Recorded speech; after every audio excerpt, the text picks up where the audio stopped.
આજે આપણે વાત કરીશું વિકાસશીલ અમદાવાદના તળાવોની। એ તળાવો જેની પાછળ કરોડોનો ખર્ચ કરવામાં આવ્યો છે, પરંતુ શહેરના કાંકરિયા તળાવને બાદ કરતા તમામ તળાવોની હાલત બિસ્માર છે।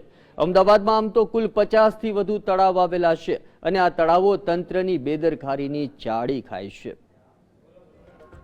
તળાવ હોય ત્યાં પાણી હોય, પરંતુ અમદાવાદના તળાવ એવા છે જ્યાં પાણીનું ટીમ્પું પણ નથી। ક્યાંક ક્યાંક ખાબોચિયા જેવા પાણી ભરેલા છે, તે પણ અશુદ્ધ છે।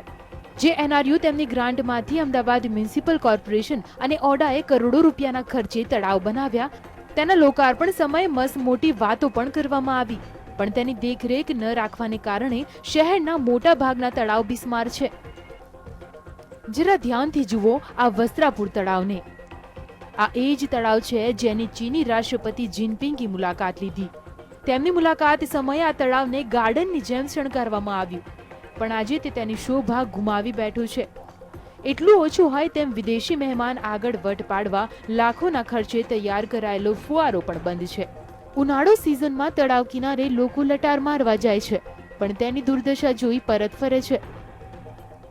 ત્યારે સરકારે જોવું જોઈએ, મ્યુનિસિપાલિટી ચેક કરવું જોઈએ, એના કોર્પોરેટ જોવું જોઈએ, આજુબાજુ પબ્લિકનું જોવું જોઈએ। છેલ્લા અત્યારે ઉનાળો છે, અત્યારે પાણીની જરૂર છે, એનો ખર્ચો કરવાની જરૂર છે, અત્યારે પબ્લિકનું જોઈ વિચાર જોઈએ।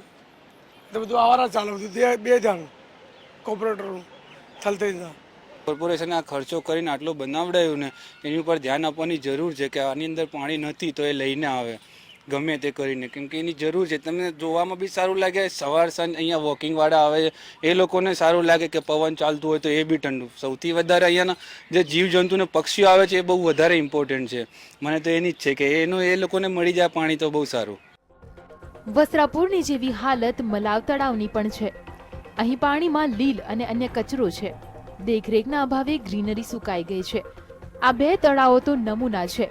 આ ઉપરાંત શહેરના અન્ય તળાવ જેમ કે થલતેજ ગામ તળાવ, પ્રહલાદનગર તળાવ, બોડકદેવ ગોટીલા તળાવ, મેમનગર તળાવ, આરએમએસ તળાવ, મહિલા ઉદ્યાન તળાવ વગેરે જેવા તળાવની પણ આવી જ હાલત છે।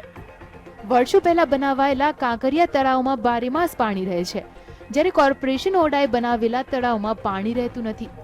ઉલટાનું વરસાદી પાણી દૂર કરવા માટે પંપો મૂકવા પડે છે। આ બાબત તંત્રના અણઘડ વહીવટની ચાળી ખાય છે।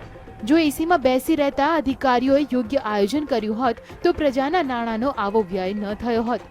કેમેરામેન નિલેશ સાથે ઝલક અધ્યારુ, GSTV, અમદાવાદ।